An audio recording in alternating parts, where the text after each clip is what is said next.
ઘડિયાળમાં સમય જુઓ ભાગ 3।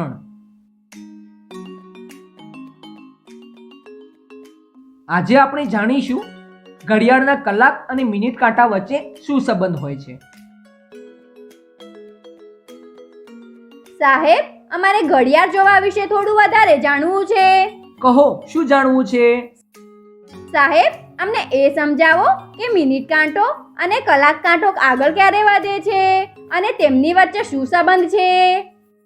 જો તમે ધ્યાનથી જોતા રહો તો તમે જોશો કે મિનિટ કાંટો થોડા સમય પછી ઘડિયાળમાં બનેલા આ નાના નિશાનો ઉપર આગળ વધતો જાય છે। જ્યારે મિનિટ કાંટો એક નિશાન પર પહોંચે છે ત્યાંથી શરૂ કરીને તેના આગળના નિશાન પર પહોંચવાના સમયને 1 મિનિટ કહેવામાં આવે છે। આ રીતે જ્યારે મિનિટ કાંટો આગળ વધતા પૂરો એક ચક્કર લગાવી લે છે ત્યારે કલાક કાંટો એક અંકથી બીજા અંક પર પહોંચી શકે છે।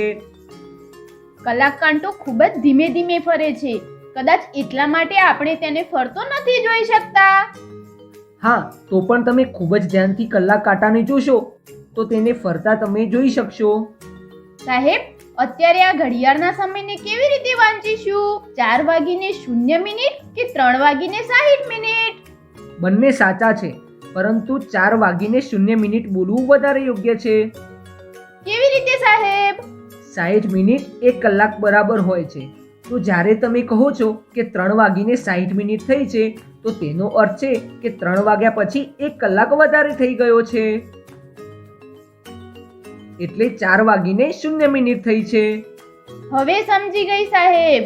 3:59 પછી 4:0 બોલવાનું વધારે યોગ્ય છે। એકદમ સાચું નેહા।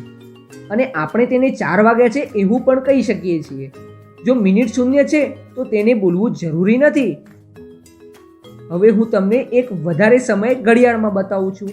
કહો કે આ શું સમય થયો છે? આ તો સહેલું છે સાહેબ, 5:45 થઈ છે। સાચું જણાવ્યું।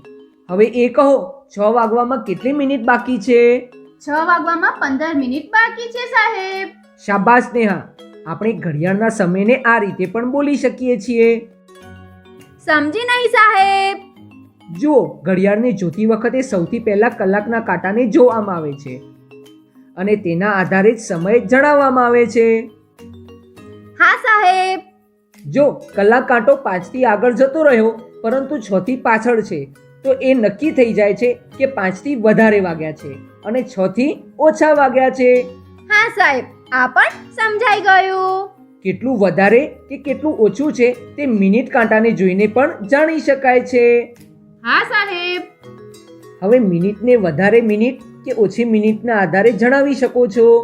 જેમ વંદનાએ જણાવ્યું કે ઘડિયાળમાં અત્યારે 5:45 થઈ ગઈ છે, એનો અર્થ થયો કે 5:45 વધારે થઈ ગઈ છે। અને જેમ નેહાએ જણાવ્યું કે 6 વાગવામાં 15 મિનિટ બાકી છે, એટલે 6 વાગવામાં 15 મિનિટ ઓછી છે। હવે સમજી ગઈ સાહેબ।